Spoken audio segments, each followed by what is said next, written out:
শুভ সকাল সবাইকে। আমি আছি রান্নাঘরে, রান্নাটা হয়ে গেল কমপ্লিট। বানিয়ে নিলাম একটা চচ্চড়ি, উচ্ছে, আলু, বেগুন, কুমড়ো, পেঁপে যা ছিল তা দিয়ে চচ্চড়িটা বানিয়ে নিলাম। মুসুর ডালে দিয়ে দিলাম টমেটো আর চিংড়ি আলু দিয়ে একটা তরকারি বানিয়ে সাদা ভাত দিয়ে ওকে দিয়ে দিলাম খেতে।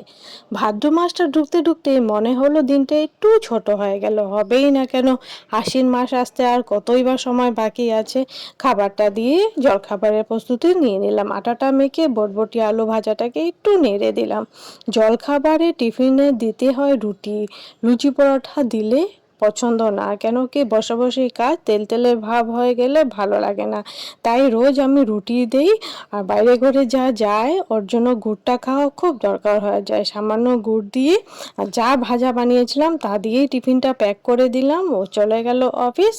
আমি না একঘেয়েমে কাজ করে করে একটু হয়ে যাই টায়ার্ড, কেন কি সেই মেয়ে যাওয়া পর থেকে লেগেই যায়।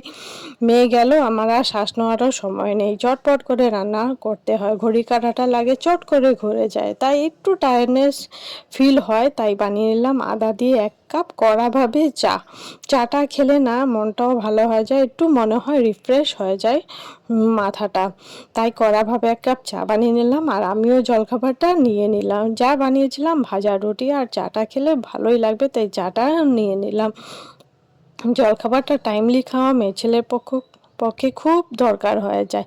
আমিও নিয়ে নিলাম। আর তাহলে এখানেই ভিডিওটাকে শেষ করছি, আবার একটা নতুন ভিডিও নিয়ে আসবো, দেখা হবে।